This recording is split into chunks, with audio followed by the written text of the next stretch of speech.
Nah, sekarang kita bakal bahas lagi salah satu kisah yang bisa dibilang itu cukup gelap juga, yaitu tentang Taeko Uzuki. Ya kalau kita bilang popularitas dia nggak terkenal banget, tapi kalau kita lihat biografinya itu paling menarik gitu. Oke, Taeko Uzuki ini adalah seorang seniman manga.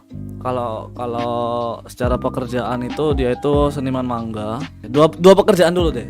Dia itu seorang seniman manga, mangaka atau penulis esai di Jepang.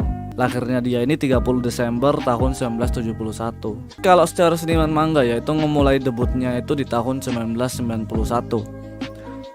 Sebuah majalah yang datangnya itu dari Sanwa Publishing. Dan di situ sejak itu dia selain menerbitkan beberapa karya, dia itu juga menerbitkan komik-komik manga-manga esai. Jadi ada di Jepang manga esai, dan majalahnya itu atau komik yang dia buat itu kebanyakan memang mengarah ke arah yang cerita-cerita yang penuh dan juga dan segala macamnya. Di sini tuh dia tuh menerbitkan sebuah komik yang pada saat itu namanya Jitsuryoku Kikakumono.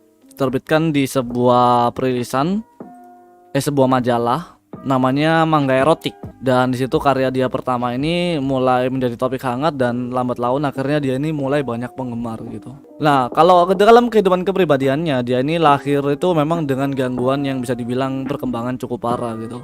Dan salah satunya bisa dikatakan kalau dia ini punya kelainan gitu. Salah satunya mulai mendengar halusinasi sejak umur 10 tahun. Jadi bisa dibilang sejak dia di bangku sekolah dasar atau SD dia itu bisa dibilang halu gitu. Tragedi di halu sekolahnya itu bisa dibilang semakin memburuk sampai akhirnya untuk pertama kalinya dia itu pernah mencoba bunuh diri di SMP ketika dia SMP kelas 3 SMP tepatnya tahun ketiga kelas 3 SMP. Dan di situ karena tragedinya bisa dibilang cukup mengerikan ya, di umur SMP mencoba untuk mengakhiri hidupnya, dia mulai mencoba untuk pengobatan dan ternyata ketika melakukan beberapa pengobatan dan beberapa pengecekan, dia itu ternyata terkena memang pengidap skizofrenia. Dan itu dijelaskan pada usia 19 tahun. Karena dia punya penyakit skizofrenia, jadi dia ini bisa dibilang untuk secara kehidupan gak normal. Jadi dia ya harus untuk menjalani beberapa pengobatan dan segala macamnya untuk tetap bisa bertahan hidup gitu, supaya tidak nanti jatuh ke halusinasinya dia dan segala macamnya. Ya intinya sesuatu hal yang tidak diinginkan gitu loh. Dan di situ setelah melalui beberapa jenjang pendidikannya hingga lulus, akhirnya di umur 20 tahunan akhirnya dia itu menikah dengan suami ya, dan memiliki seorang anak di umur 20 tahun. Tapi karena namanya kehidupan ya, kita nggak pernah tahu apa yang terjadi. Suaminya bangkrut dalam perusahaan yang dia miliki. Aku nggak tahu perusahaan apa, tapi intinya bangkrut. Karena bangkrut dan suaminya juga akhirnya pusing gitu kan ya, dengan kondisi seperti ini gitu bangkrut, Taeko Uzuki itu mencoba membantu melunasi hutang-hutangnya dia suaminya ini. Karena pekerjaan di dunia mangaka yang pada saat itu biasa aja, nggak terlalu banyak uang, akhirnya dia nggak bisa lah melunasi hutang-hutang suaminya dari hanya bekerja sebagai mangaka atau sebagai penulis. Di situ akhirnya dia tuh memutuskan untuk dirinya itu masuk ke dunia prostitusi sama menjadi wanita striptis BDSM di beberapa tempat-tempat bisa dibilang seperti ya bar-bar atau live house tahun 90-an gitu ya.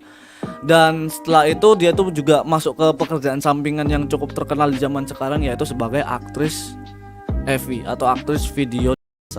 Dan dia itu masuk ke dunia aktris AV itu bukan sekedar yang biasa-biasa aja, tapi dia ini juga muncul sebagai aktris yang bisa dibilang ekstrim, yang mana kebanyakan video-video dia itu menyangkut tentang hal-hal seperti kotoran, muntahan, cacing-cacingan gitu.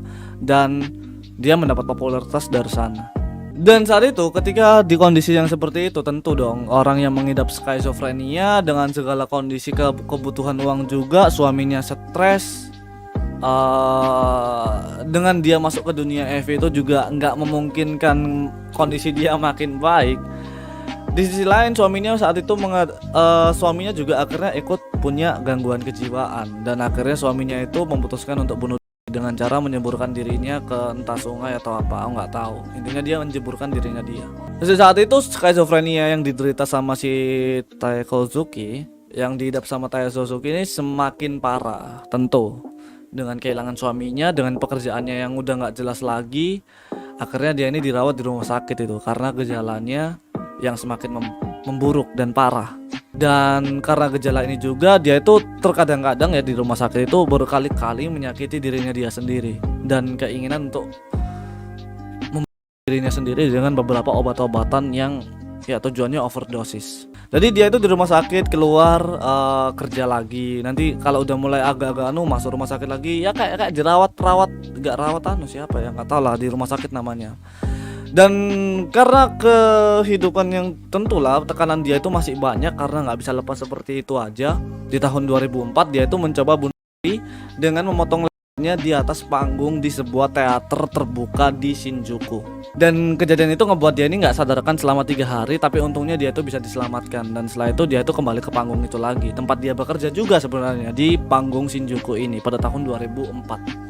Itu beberapa kisah di tahun-tahun dia ketika masih mengidap skizofrenia. Ternyata ketika orang-orang mengira Taeko Uzuki ini udah semakin membaik, ternyata di tahun 2009 dia itu melakukan hal yang sama lagi. Ternyata dia itu mencoba melompat dari jembatan penyeberangan dan mengalami luka serius. Yang intinya luka serius banget di wajahnya dia dan sampai-sampai matanya itu buta satu. Tapi pada saat itu dengan kondisi seperti itu dia itu masih balik ke panggung lagi di tahun 2011. Tapi pada akhirnya kalau kita lihat secara track back karirnya perlahan ya, di tahun 2012 dia itu mulai semakin ya nggak tahu ya, tapi dia itu udah mulai kembali lagi ke beberapa dunia seni gitu. Dia itu di tahun 2012 dia itu menerbitkan sebuah buku yang namanya itu Ningen Kamenju. Dan itu untuk pertama kalinya sejak 10 tahun gitu ya. Akhirnya dia menerbitkan buku lagi gitu. Karena terakhir itu dia itu menerbitkan buku itu di tahun 2002.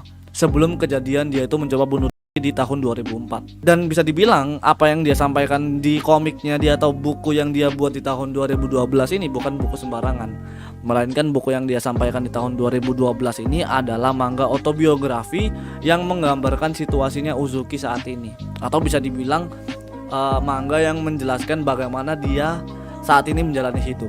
Nah, tapi di tahun 2012 ini ternyata dia itu udah masuk keluar rumah sakit jiwa sebanyak 7 kali. Dan diantaranya dia itu dirawat inap secara paksa juga gitu. Tapi dari karyanya dia yang pertama Ningen Kamenju, yang bisa dibilang ini tuh salah satu karya yang menerima pujian tinggi gitu di tahun 2013. Habis setelah kejadian itu dan setelah kisah itu, karya-karya dia itu yang terakhir itu ya cuma ini aja gitu. Tapi tidak pernah dijelaskan sekarang dia di mana atau kondisinya seperti apa, tidak tahu gitu ya. Tapi yang terakhir kalinya dia tuh ngebuka akun Twitter resmi dan menuliskan nama dia di Twitter sejak tahun 2017. Dijelaskan pada tahun 2018 ya ini melanjutkan pekerjaan menulis lagi menuju penyelesaian karya yang sedang dalam masa jeda, yaitu Jitsuroku. Jadi karya di tahun 91 mau dia lanjutkan lagi. Dan sampai sekarang nggak ada kabar gimana selanjutnya orang satu ini.